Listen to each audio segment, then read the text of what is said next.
Here's a short story that definitely falls into the category of you can't make this crap up. Titled, She Cheated on Me with Her Ex, Then Asked Me to Be the Godfather to Their Baby. No joke, listen to this. I met Lila 2 years ago. She was this fiery, confident woman who walked into a room like she owned it, and I was instantly hooked.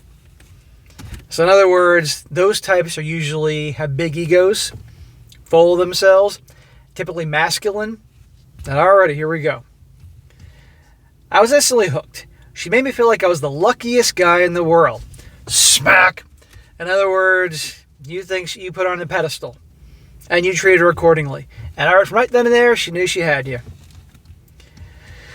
Like I was the only man who could handle her energy. No, a lot of men are handling her energy. So we started dating, and for the first year, everything was perfect, or so I thought. How many guys say that? The first crack showed when her ex-boyfriend Evan started popping up in conversations. She casually mentioned that he'd texted her or that they'd run into each other. I didn't think much of it at first. She always spoke about him like he was just some guy from her past, nothing more. I trusted her. That was my first mistake. Yeah, smack.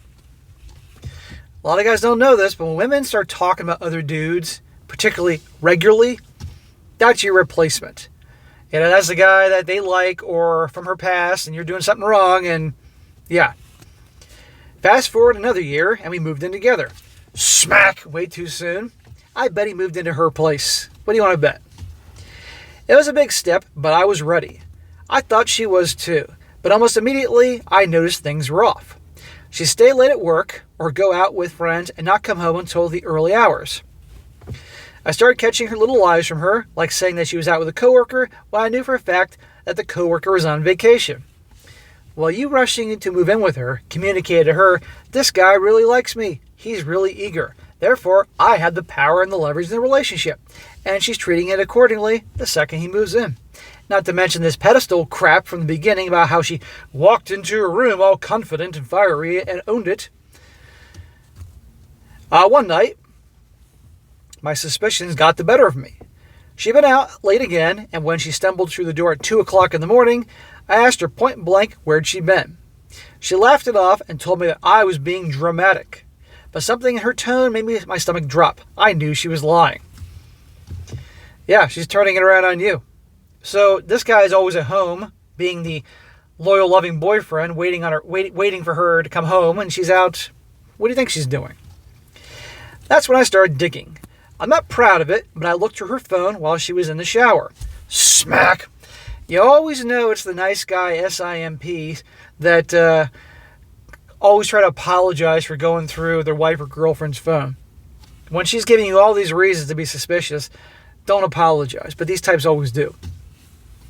She'd been messaging Evan for months. And not just messaging. They'd been meeting up. There were photos, texts, and even an entire thread where she told him she missed him and wished they'd never broken up. So much for you being dramatic, huh? What'd I tell you? My hands were shaking so hard I almost dropped the phone. When I confronted her, she didn't even deny it. Because she doesn't care. She just stared at me stone-faced and said, it's not like I love him. It's complicated. Complicated? I was so furious I couldn't even speak. She begged me to try and understand. She said she was working through her feelings and promised to cut things off with him. Against my better judgment, I gave her a second chance. Smack! Dude, you are a moron. Any possible amount of me feeling bad for this guy is gone now that he's pulling this crap. I don't feel bad for this guy at all. Anything happens at this point, it's on you, dude. And she doesn't feel bad. And now you're going to communicate to her that she can do whatever she wants. That was my second mistake. Dude, you've made more mistakes than you realize. For a few weeks, things seemed to improve. She was more attentive, more present. I thought maybe we could rebuild the trust. Then she dropped the bombshell. She was pregnant. Gee, I wonder whose child this is. At first, I was stunned but excited. She swore up and down that the baby was mine. Well, the fact that she has to swear up and down that it's yours, what does that say? She said she wanted us to start fresh, to be a family. I wanted to believe her so badly, I started planning for the baby, picking out names, imagining our future. With a cheater? Really, dude? How about a freaking paternity test? But deep down, I couldn't shake the doubt. So I did what any guy in my position would do. I asked for a paternity test. Oh, I'm sure she took that great, Miss Confident and Fiery. So she refused. Shocker. Her refusal was all the confirmation I needed. After weeks of fighting, she finally admitted the truth. The baby was Evan's. No one ever saw that coming. She'd been seeing him the entire time, even after promising me she'd cut him off. Well, no kidding. She knew you weren't going anywhere. You caught her cheating, and you stuck around, as if she didn't already have low respect for you before, or no respect. Now she has none, and now she still thinks you're going to stick around. The worst part is that she said she didn't feel guilty because I would have been a great dad either way, because she expected you to stick around, even finding out it wasn't your kid. So I packed my things and left that night. I thought that was the end of it. I was wrong. Oh, gee. 1 month later, she called me out of the blue. She was crying, saying how much she missed me and how she didn't want me out of her life.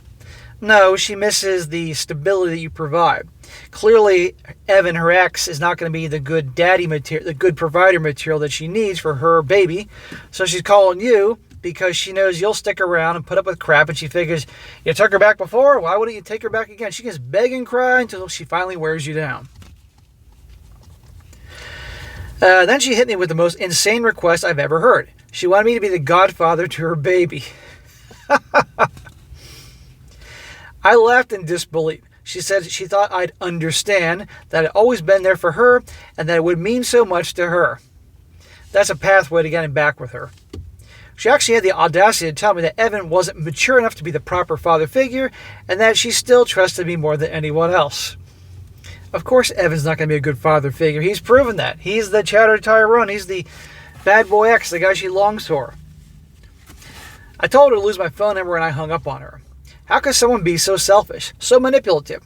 I wasted 2 years of my life on a woman who lied, cheated, and tried to use me as her emotional safety net while carrying another man's child. I don't even know if I'm angry at this point or just numb. Bro, after you took her back after her cheating on you and having all the evidence and she didn't care, I stopped feeling bad for you. In the beginning, I felt bad because you got roped in like a lot of guys and didn't know any better. So, bro, cut her off completely, block her on every possible platform, and don't ever deal with her again. And if she shows up, and she's going to track you down because you've shown her that you are the nice guy and you'll eventually forgive her. So she's not done yet. She'll come back and she'll try to get in touch with you some way, show up at your work, show up at your house, tell her to F off, end of story. And in the future, don't be so naive with these types. You needed maybe some professional help to dig down why you were attracted to a woman like her. She's a narcissist. I told you that whole her walking into her room like she owned it all and firing confident. That usually when a woman does that, she's usually masculine, degrees of masculinity, and has got a bit of an ego. And she's clearly a narcissist, has no problem lying, cheating, using people. You got to find out what caused you to be attracted to someone like that. What is it in you that does that so you can then not do that again? And in the future, stop putting somebody like this on the pedestal, and you start seeing red flags, you handle it. And don't feel bad about looking on the phone or doing some investigating. And for God's sakes, if you find out someone's cheating on you, end it, walk away. Don't buy their bullshit. The problem is you made out to be that you got the greatest thing in the world. She's one chick. There's 8 billion people on the planet, half are women. Believe me, you can find other women, and ones that aren't like her. But if you're not careful and don't fix things about yourself and understand what attracted to you to someone like this in the first place, guaranteed you're going to end up with someone just like this again. And guaranteed she's going to be back. So be careful and learn. Now a few comments before I wrap this up. One guy says here, dude, you're the only one surprised here. Your attitude of feeling lucky to be with her was a knife through the heart of your relationship. The way you acted towards her let her know she had all the power in the relationship, so she lost respect for you. This guy knows his shit, this commenter here. He also says, it was only a matter of time before she went back to the ex that she respected, but wasn't relationship material. She actually hopes you'll take her back. You do know that, right? You put up with all her BS before, so eventually you'll come back around. That's what she's thinking. Good luck, man. Yep, that guy hit the nail around the head. And one more. This guy says, pardon, what advice are you asking for? It seems like you are confident that you made the right decision, and I suspect you will find no disagreements here. As to how someone can be so selfish, experience. People are what their circumstances and decisions lead them to be. And it sounds a bit like this woman has experienced entitlement and a lack of accountability that has led her to think of men as tools that she can use to achieve her goals. Yeah, exactly. My recommendation to you is that you reflect on what initially attracted you to her and then work on refining your metrics. If you come to the conclusion that you're mostly attracted to superficial qualities, untethered from the value systems that appeal to you, then do some work to refine your attraction profile. CBT might help. Well, there you go. So I'm not the only one that thinks. The whole comment section is full of people like saying the same thing. So anyhow, guys, there you go. You can't make this stuff up. The Godfather, really?